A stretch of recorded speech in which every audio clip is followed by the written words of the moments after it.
Hello, Andy, and everyone at AIM. We're so happy and touched that you've asked us to share a little bit about Mume Farm and our story in observing Asian American and Pacific Islander Month. I identify as a second and a half Japanese American, born in San Francisco and raised in Mill Valley. Farming has been part of my DNA as my father came from a large farm family in Yamanashi-ken, Japan, where we still have a small estate that's been in the family for many centuries. On my mom's side, my grandmother was born in Oakland only to return after World War II with her family, along with my mom, who was 13, as immigrant farm labor in the 1950s, helping to cultivate asparagus in Mandeville Island in Stockton, California. As a child, I spent many sweltering summers in our family friend's almond orchard in Fresno. I grew up in two cultural worlds, one American, the other Japanese. With both worlds colliding, this led me to this day striving to regain a sense of my own Japanese cultural heritage. I guess it's a big part of the Asian American experience, perhaps in how I ended up becoming an ume fruit farmer and umeboshi craft maker. I grew up in Morioka, Iwate. My grandparents and relatives were farmers. I feel like I was the last generation in my family to experience farming as a way of life and community.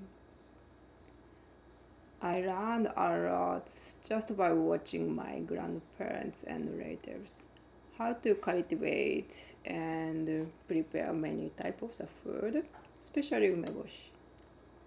For me, umeboshi are very common household food. Nothing secret or special. A food that's always been part of the Japanese culture. In this way, I respect the wisdom of my ancestors who have been making umeboshi this way for many centuries. It's an ancient traditional food I trust.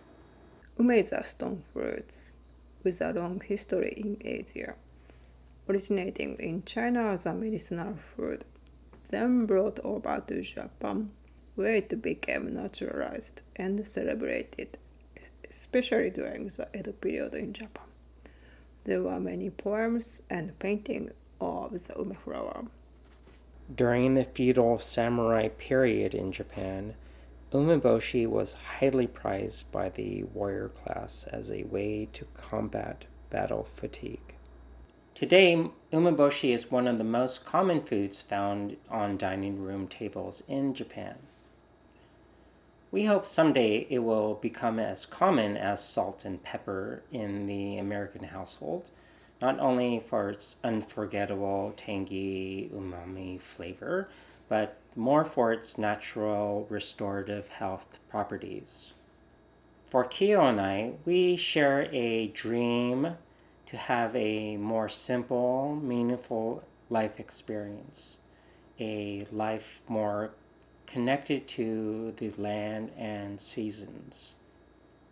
We were looking for a place rooted in our shared Japanese culture and respect for land, as well as honoring of California indigenous cultures.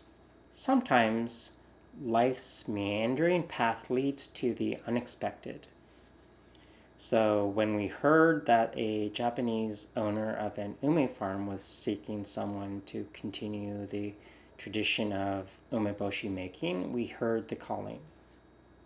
Mume Farm, formerly called Yamazaki Farms, was named after its founders Junsei and Kazuko Yagi, who used Yamazaki as their trade name. They were both close students of George Osawa, educator and founder of the modern macrobiotic health movement from Japan. Osawa's students established Chico-san in Chico, California, their first commercial factory in the United States to produce organic rice cakes. Junsei is credited to the success of Chico-san in its formative years, having trained in Japan and taught its staff on how to operate its machinery. Junsei and Kazuko met through their work at Chico-san and were soon married. In 1983, they finally settled in Orland and planted an ume orchard, making umeboshi as well as miso for the marketplace. This was all part of the early history of the natural foods movement in America. According to the macrobiotic philosophy, umeboshi is the king of alkaline foods with a natural ability to help restore and maintain our body's pH balance, thus fostering harmony between our body, mind, and spirit. Fast forward to 2017, Kazuko Yagi sold her property to us with the promise that we live at the farm and continue this method of making umeboshi the old-fashioned way. Today, it makes more sense why, as living here has tied Kiyo and I closer to the natural seasonal cycles based on the ume trees. So in a way, farming for us is returning back to an old root. In 2019, we re-established the property as Mume Farm, named after the botanical name of the ume, Prunus mume. Umeboshi is a simple natural lacto-fermentation process, yet also has many steps which require patience and time when following traditional techniques. We love what we do, from umeboshi making to all the other products we make. It's truly a handcrafted food. From that time, we plant a new ume seedling to hand harvesting our ume fruits at its peak. It's all a labor of love. A pivotal moment is when we first sampled our umeboshi after waiting for 3 years. It was that moment when we finally tasted our product and knew that we had something special of this quality and care. We could feel proud to begin offering this to the general public.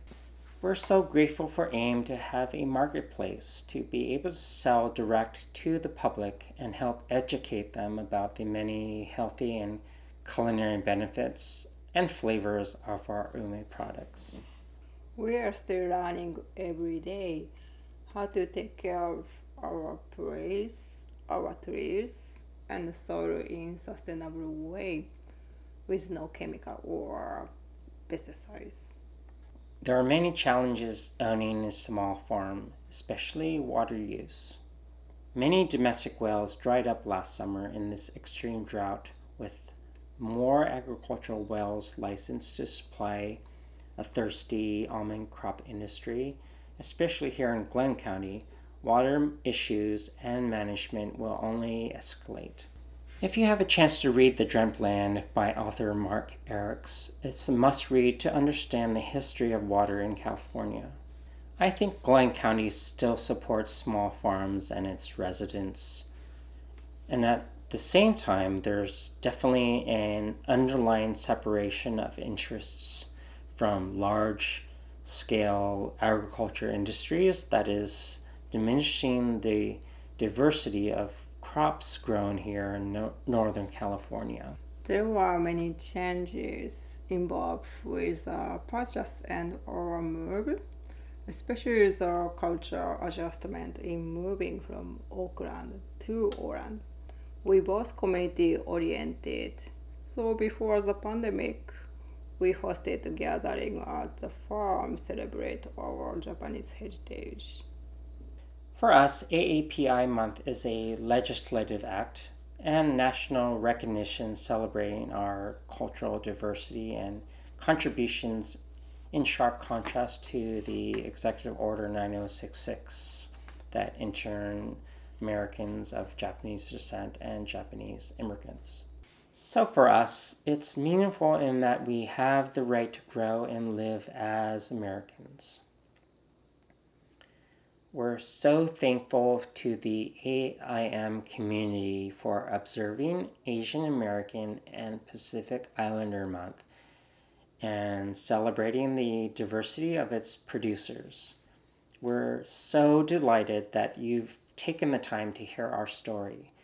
Stay tuned for season 6.